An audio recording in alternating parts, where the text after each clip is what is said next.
no preachers are talking about this. They can't read their Bibles if they don't know that the Bible has changed. Okay, so I just had this conversation last video. Well, I go on to listen because I want to hear what she has to say. I want to know, okay, is this lady going to go ahead and deal with this and say, hey, I'm sorry that this is happening. This is another trick of the enemy. And, he's trying to keep us whatever. I just knew that she was going to deal with this on a holistic level because, just knowing the things that she knows. I learned a lot from this lady about the occult. A lot of things that I know even outside of religion, I learned from this ministry, okay? So she gets on and she starts talking and, they're praying. I mean, they were praying. So I'm like, okay, God, Lee, get to the point. I want to hear what your guys got to say. So she begins to talk about the lady that coined the phrase, the Mandela effect. I don't know what her name is, but the lady that talked about the Mandela effect and said that, she remembers Nelson Mandela dying back in the 80s in prison, which I also remember that because I was a child. And I remember when I saw it on TV, I thought to myself, those people are never going to get out of apartheid because he was their only hope to get out of apartheid. Of course, back then I was dumb and didn't know what the heck was going on in the world. So I remember that too. I remember Muhammad Ali dying prior to this time that he died, but whatever. So this lady says that we are misremembering and that the lady that coined the phrase, the Mandela effect, is a witch. And she has put a powerful spell on everybody that visits her page. And she's put a powerful spell over, these things. And, you guys don't remember what you think you remember. You're just going along with the people on the internet. And you don't, how can you don't trust your own mind? You need to give your mind over to God. And you don't need to trust your own mind anyways. You can walk in a room and see a picture and it's me on the wall. But you don't notice that it was also a picture of my husband on the wall because your mind remembers selectively. It doesn't remember everything. So I guess we all don't remember, including my children, Berenstein being Berenstein and not Berenstain. But I digress. So I get in the host queue and I asked her very candidly, I said, listen, I didn't go on that lady's website. So you're saying that the people that are under this witchcraft spell are going to this lady's website and they found out the information about the Mandela effect. I said, I didn't go to that. I read my Bible, and my Bible now, my King James version, because she's a stickler about having only the King James version. You can't have any other Bible if you follow this lady. You can only read the King James version of the Bible if you follow this lady. So she's like, make sure you don't have those perverted Bibles, the NIV, the New King James translation, all of those are perverted Bibles. Don't have those. So I'm like, okay, cool. So I always have the King James version of the Bible. So I told her, I said, I've been following you for years. And you always told us never to have a perverted Bible, an NIV or whatever. I said, so I have a King James Bible. And I said, my King James Bible says that Jesus is now the head of the corner, not the chief cornerstone. My Bible also says that two men will be in bed together when the return. Two women will be grinding together. I told her, I said, listen, the Bible never said that. The Bible never said that. My King James version of the Bible never said that. So you need to explain more than what you're explaining. I said, you're sitting here telling people that they're misremembering, that they are crazy, that they don't need to trust their own mind and all this craziness. And you're not explaining away the Mandela effect. That is not explaining it. And so she's like, I explained it to you. I told you what it was. I told you that you're under a spell. I said, that's not a good enough answer for me. That's not a good enough answer for me when I have over 200 people following me on YouTube that are going through the same thing. When there are hundreds upon millions of Christians that are sad, that are hurt, that are devastated, that their Bibles are changing. I said, so what are you telling me? This lady has more power than God? This lady has the power to change the Bible? She is that powerful of a witch? Seriously? I said, these Bibles haven't left my house. This isn't new publications. This is the same Bible that I've had for 10, 15 years. So you need to come better than that. I stopped attending because I started to see that this wasn't even about God or Jesus or anything, what they were doing. It was more so about them keeping their following and treating people like they're stupid. These, like I said, these are very powerful witches and witches. They're psychic, everything. I started feeling my energy literally leaving my body, like to the point where I felt like I was going to pass out. I have never, ever experienced weakness like that in my entire existence. I have never felt my energy leave my body. I felt like I was going to die. Like, that's how weak I was. And I know that they were sending something to me. I know they were. And I know they were mad. I didn't even listen to the rest of the show because I said what I needed to say. I told her that you're wrong, that we're not crazy and we're not misremembering. I hate when people say that because you're just dismissing whatever these people are doing because you haven't done your research. Whatever this technology is doing, this AI and updating and changing Bibles to say what they want it to say, you are not dealing with that. You're going to tell the people that they're crazy and that they're misremembering. Oh my gosh. Like, what a disservice you're doing as a preacher, as a pastor, to not tell people what's going on because you don't know. You don't know what it is. So instead of telling people you don't know, you can't figure this out, you're going to get in touch with God and tell, and see what he has to say about it. You're going to just tell the people they misremembering and they're crazy and they don't need to trust their own mind. I can't believe this preacher. I mean, we are all misremembering and we all are, apparently crazy. Every last one of us. We're misremembering and we're crazy. Just for her to come in that manner and say that we're all crazy and that we shouldn't trust our own minds. I am hurt. I am devastated. I am blown away. And as far as the Mandela effect is concerned, I think that it's one of two things. It's either them testing out the technology in certain ways and making, ridiculous little changes, like the changes in logos and things like that. And that could be done just to test the technology itself, or it could be done just to mess with people, just to keep people, unstable, which is where they want us.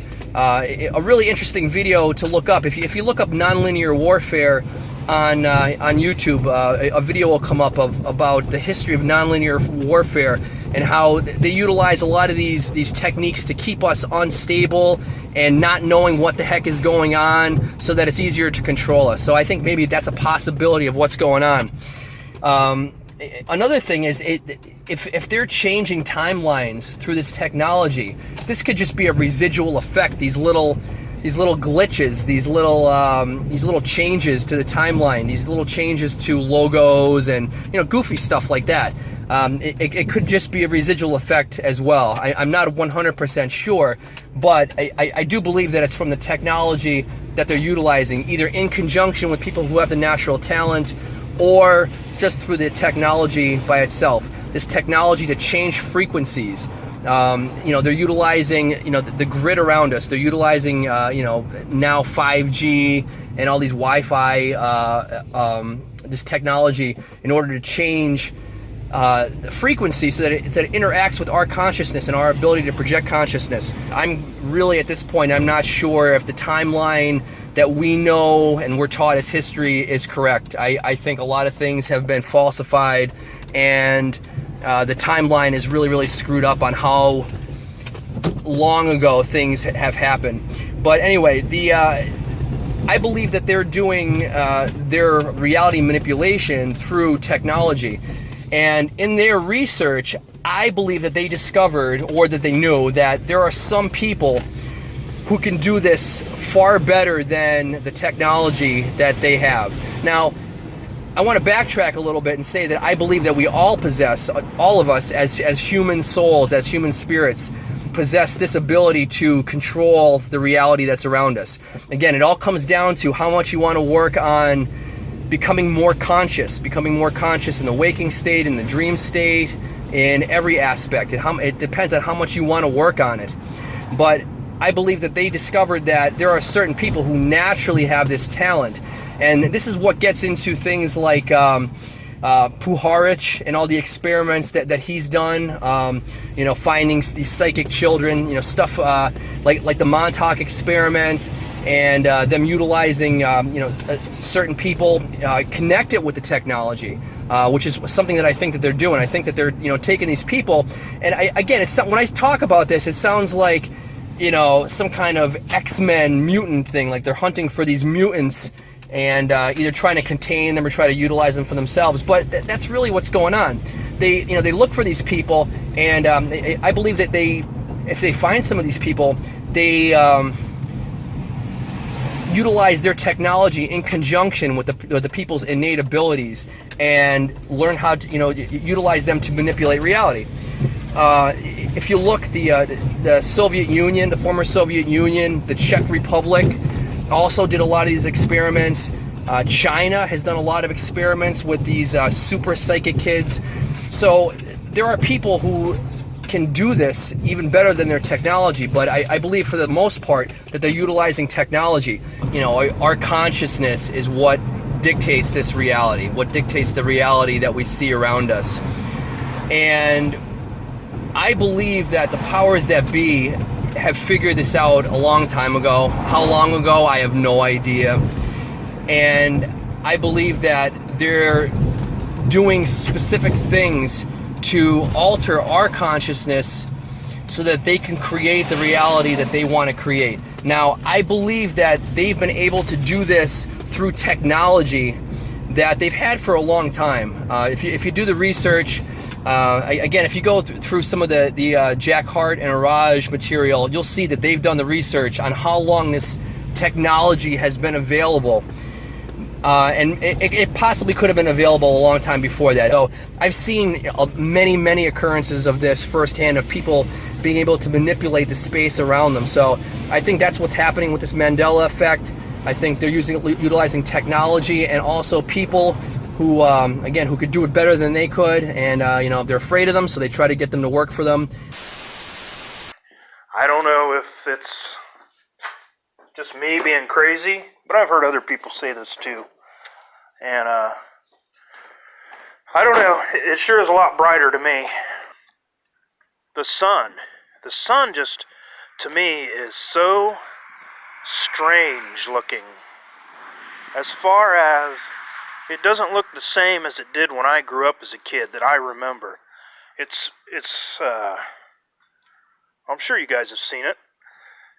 It's so white to me. It just looks white. And I've heard other people say this, comment on this, how it used to be yellow. But it's just so white to me, and it's so large. It looks so close, you know what I mean? Like, it just doesn't look like the same sun to me. It, I don't know. It just looks different. I had to put my sunglasses on because standing out here staring at the sun. It even, to me, I know it's probably the time of the year that is part of it, but it even seems like it sets like a little further to the south than it used to. Like it always, to me, used to be directly west. Now it's more southwest. But, I don't know. It definitely looks different to me. Maybe I'm going crazy. The people that don't see these changes, I don't know that if it's that they can't see them or they just don't care. I know my dad, he sees them. He knows this is happening. but it's not a top priority for him. He doesn't care why or how, or his priorities are conservative politics, firearms, and he was a reserve officer with the police department, so he loves police stuff and whatever. But I'm one of these people that need to know why things happen. It's just that way. Otherwise, I'd be just like them. Wouldn't care, wouldn't be a priority. But right now, it seems like this is the highest priority, because you can't just change somebody's life like that and expect nothing to result out of it. If I would think that everybody if somebody that was actually alive during the time of JFK assassination remembers 4 people being in the car and all of a sudden now there's 6, why do they not care? I don't understand that, unless they are background people, NPCs, what have you, but are part of the system. They're blinded by that. I don't know. Whatever's happening during the Mandela effect, whatever's causing these changes, is happening now. It's in the present, and it has the ability to retroactively back up and change as if it's never been that way. Sorry. The reason I think that rules out time travel, or any type of time travel, because of the classical paradox situation. Otherwise, we wouldn't even notice. We wouldn't know the changes. We wouldn't see them. Because if it's always been that way, then it's always been that way. The only way that we even know something's changed is because we have a different memory of what it used to be. So therefore, it has to be something happening either in the present or in the future. And I don't know if we're the observer. Something has to be observing it in order for it to change, because in its natural state it's going to act as a wave, which would even we wouldn't notice if everything went the way it's supposed to go. So time travel is not the issue here, I don't think. And when you talk about like he said, the enigma is that these things are able to, they seem to have intelligence. And I think that reinforces the simulation theory, the holographic type theory. We're in some type of simulation. We are avatars. Our consciousness is outside of here, somewhere, wherever, I don't know. I'm just trying to, figure this thing out just like everybody else. I don't have the answers. I have no idea. I only go by what I see.